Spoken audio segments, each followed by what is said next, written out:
අද අපි කතා කරන්නේ සමාජයේ බහුලවම දකින්නට ලැබෙන ගැටලුවක් ගැන. ඒ තමයි ගෘහස්ත ප්‍රචණ්ඩත්වය. අපි මෙතනදී ගෘහස්ත ප්‍රචණ්ඩත්වය ගැන ලංකාවේ නීති රාමුව තුළ පවතින 2005 අංක 34 දරන ගෘහස්ත ප්‍රචණ්ඩත්වය වැළැක්වීමේ පනත එක්ක කොහොමද ඔයාට ගෘහස්ත ප්‍රචණ්ඩත්වයට එරෙහිව සහන ගන්න පුළුවන් කියන කාරණාව ගැන කතා කරමු. මේ පනතේ දෙවෙනි වගන්තියෙන් කියනවා යම්කිසි තැනැත්තෙක්ට එරෙහිව ගෘහස්ත ප්‍රචණ්ඩත්ව ක්‍රියාවක් සිදු කරලා තියෙනවා නම් හරි තවමත් සිදු කරමින් පවතිනවා නම් හරි එහෙමත් නැත්නම් යම් තැනැත්තෙක් සම්බන්ධයෙන් ගෘහස්ත ප්‍රචණ්ඩත්ව ක්‍රියාවක් සිදු කිරීමට ඉඩ තියෙනවා නම් හරි ඒ තැනැත්තා විසින් ඒ ගෘහස්ත ප්‍රචණ්ඩත්ව ක්‍රියාව වළක්වීම සඳහා ආරක්ෂා කිරීමේ ආඥාවක් නිකුත් කරන්න කියලා මහේස්ත්‍රාත් අධිකරණයට ඉල්ලීමක් කරන්න පුළුවන් කියලා. ඔයාට මෙතනදී ඇතිවෙන්න පුළුවන් ගැටලුවක් තමයි කාට විරුද්ධවද මට ගෘහස්ත ප්‍රචණ්ඩත්ව නඩුවක් ගෙන එන්න පුළුවන් කියන කාරණාව.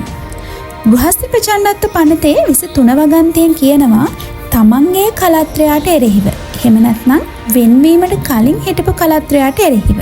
එහෙම නැත්නම් දැනට සහවාසයේ යෙදෙන සහකරුට එරෙහිව හෝ විවාහයට අදාළ ඥාතීන් ඒ කියන්නේ මව, පියා, සීයා, ආච්චි, පුතා, දුව, මුණුපුරු මිනිපිරියන්, සහෝදර සහෝදරියන්, සහෝදර සහෝදරියන්ගේ ළමයි වගේ ඥාතීන්ට එරෙහිව මේ කියන ගෘහස්ත ප්‍රචණ්ඩත්ව නඩුවක් පැවරීම කරන්න පුළුවන් කියන කාරණාව.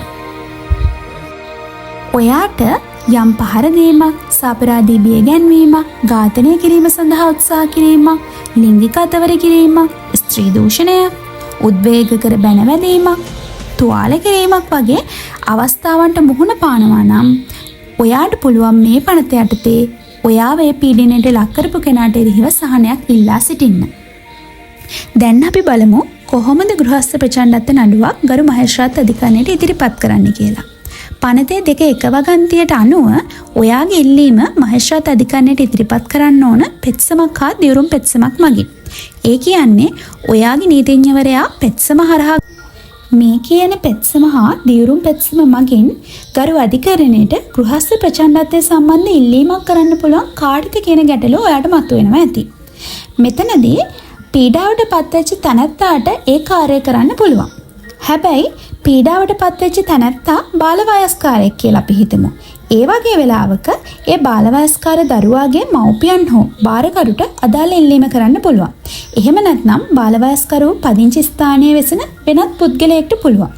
ඒව එහෙමත් නැත්නම් ජාතික ළමා ආරක්ෂක අධිකාරිය විසින් බලය පවරනු ලැබූ නිලධාරියෙක්ට හරි පොලිස් නිලධාරියෙක්ට උනත් ඒ පීඩාවට ලක් වෙච්ච තැනැත්තා වෙනුවෙන් ඉල්ලීමක් කිරීමේ හැකියාව තියෙනවා.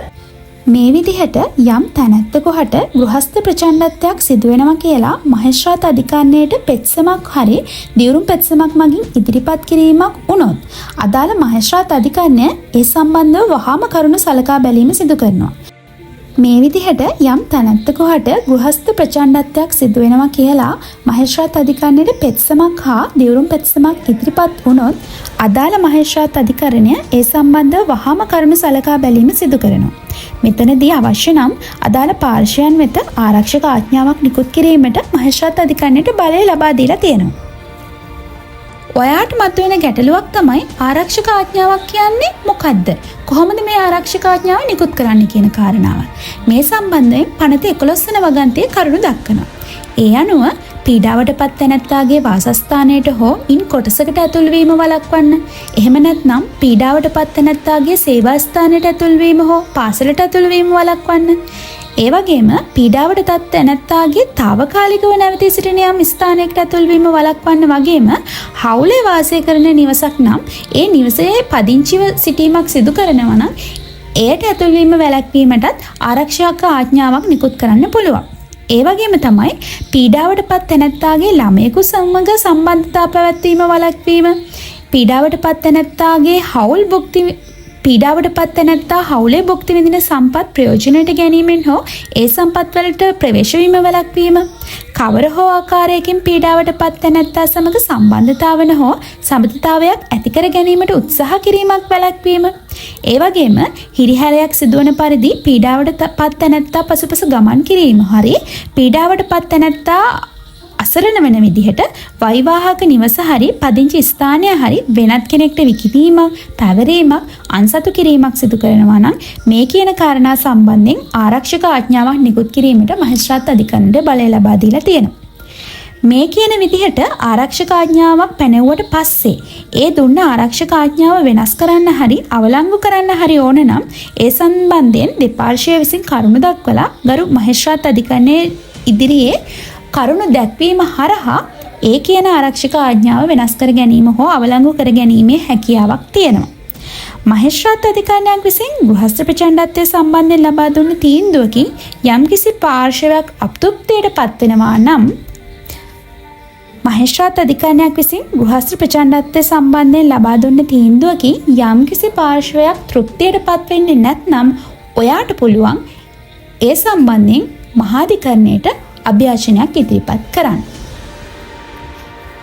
ඉතින් අද වීඩියෝ එකෙන් අපි කතා කරේ ගෘහස්ථ ප්‍රචණ්ඩත්වය සම්බන්ධව. ඔයාට මේ ගැන වැඩිදුර විස්තර දැනගන්න ඕන නම් එහෙම නැත්නම් මේ වීඩියෝ එක සම්බන්ධයෙන් ඔයාලට ගැටලුවක් තියෙනවා නම් අපිට කමෙන්ට් එකක් දාන්න.